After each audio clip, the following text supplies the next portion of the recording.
อ่ะเปิดภาพมาวันนี้มาโพอยู่พี่เด้อพี่น้องเด้ออ๋อตัววันนี้นี่นำพี่น้องเอ้ยขนาดเลยนำเพียบแล้วอ๋อตะเอาก่อนอื่นก็กล่าวทักทายสบายดีพ่อแม่พี่น้องเอฟซีบัดคู่ทุกคนทั้งภายในและก็ต่างประเทศก็ยินดีกับสู่ช่องบ่าวพรชาแนลเด้อพี่น้องเด้ออย่าลืมฝากกดไลค์กดแชร์กดติดตามให้เด้อนี่ก็คือเก่าอาชีพเก่ากับคนเก่าคนเดิมมาอยู่เก็บภาพบรรยากาศริมหนองมันนี่พี่น้องเลี้ยงงัวคือเก่าพี่น้องเลยมันนี่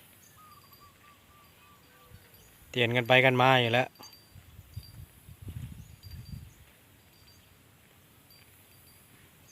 เป็นเองไหนพี่น้องน้ำทะเลน้อย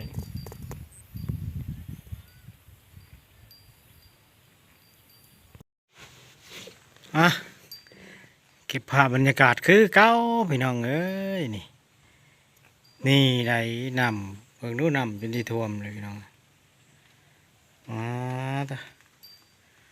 หนองเด้อพี่น้องเด้อหนองสระใหญ่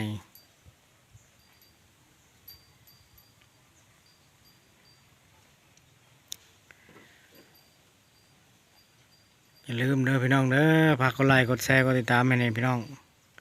ผู้ใดกดไลค์กดแชร์ก็ขอมกขอบใจก็ขอบุญขอบคุณเด้อพี่น้องเด้อถ้าบ่ได้ลงคลิปคู่มือก็กับขอโทษขออภัยเด้อพี่น้องเด้อถือว่าบ่ได้ลงคลิปไปคู่มือได้พี่น้องเอ้ยเพราะว่ามันช่วงนี้ก็เวียกหลายพี่น้องแล้วก็เลยบ่ได้เฮ็ดคลิปคู่มือโดนๆอย่างมีสิเห็นคลิปโพตัวหนึ่งเด้อพี่น้อง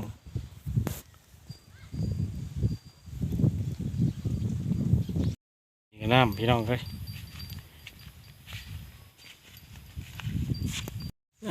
ต่อพี่น้องเอ้ยมีแต่ลูกประคอทั้งนั้น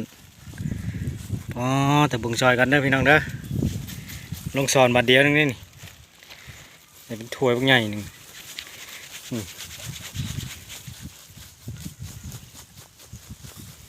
นี่พี่น้องนี่ป้าเท่าใหญ่เลยนี่โอ้ยตัวช่วยคักกะลีพี่น้อง